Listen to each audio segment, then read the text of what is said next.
अब जी cold drink P है आपने, ऑब्वियसली पी होगी, जब खोलते हैं तो पिच करके आवाज आती है। क्यों आती है? क्योंकि कोल्ड ड्रिंक को हम बहुत हाई प्रेशर पे पैक करते हैं। क्यों?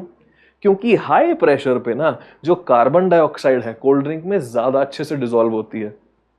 ठीक है, हाई प्रेशर रखने से जो गैस डिसॉल्व कर रहे हैं हम लिक्विड के अंदर अच्छे से डिसॉल्व होती है, ज्यादा सॉल्युबल होती है।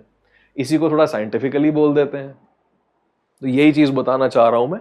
ये गैस है, ये लिक्विड फेज है, यहाँ गैस के पार्टिकल्स हैं, CO2 है, ये आपका कोल्ड ड्रिंक का पानी। ठीक है, आपके पास ये सिस्टम था, आपने इस सिस्टम पे बहुत ज्यादा प्रेशर लगा दिया, गैस को दबा दिया। जितना आप गैस को दबाओगे उतना उसके मॉलिक्यूल्स लिक्विड में जाके बैठ जाएंगे, सॉल्युबिलिटी बढ़ गई। सॉल्युबिलिटी मतलब कितना अमाउंट ऑफ गैस डिसॉल्व्ड है लिक्विड में। इसी चीज को जब मैथमेटिकली लिखेंगे तो इसको बोलेंगे Henry's law. Henry's law states that at a constant temperature, the solubility of a gas in liquid is directly proportional to the partial pressure of the gas present above the surface of liquid. Very nice. जितना ऊपर pressure gas का बढ़ेगा उतनी उसकी mole fraction in the liquid बढ़ेगी। ये क्या है?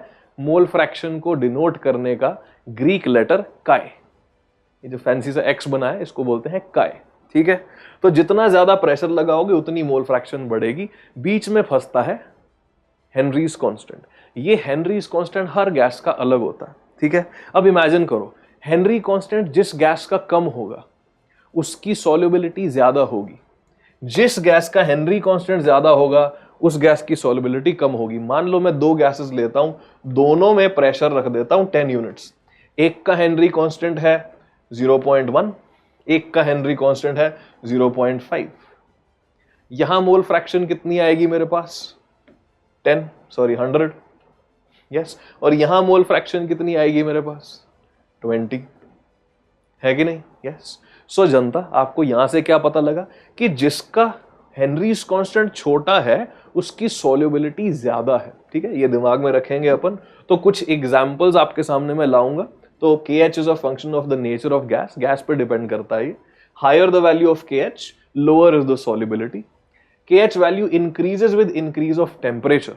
जितना टेम्परेचर बढ़ाओगे हेनरी कांस्टेंट बढ़ता रहता है। इसका मतलब जब हम गैस को लिक्विड में डिसॉल्व करते हैं, ये चीज ध्यान में रखना, जब हम गैस को लिक्विड में डिसॉल्व करते हैं तो टेम्परेचर बढ़ाने पे सॉल्युबिलिटी घटती है। Solubility increases with decrease of temperature.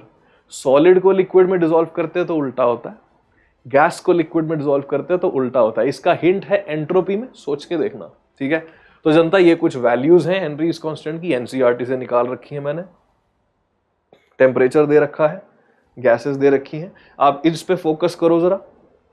Oxygen का 293 केल्विन पे है, 34 के आसपास, और जो ऑक्सीजन की वैल्यू 303 केल्विन पे है टेम्परेचर बढ़ाने पे, देखो हेनरीज कांस्टेंट बढ़ गया, यानी कि सॉल्युबिलिटी घट गई। ठीक है, और इंटरेस्टिंग चीज ये है कि देखो हेनरीज लॉ भी एक आइडियल लॉ है। ये सिर्फ डाइल्यूट सॉल्यूशंस में एप्लीकेबल होता है। डाइल्यूट ना हो सॉल्यूशन तो कॉम्प्लिकेशन आ जाती है केमिकली, उन पे अभी जाने की जरूरत नहीं है। ठीक है,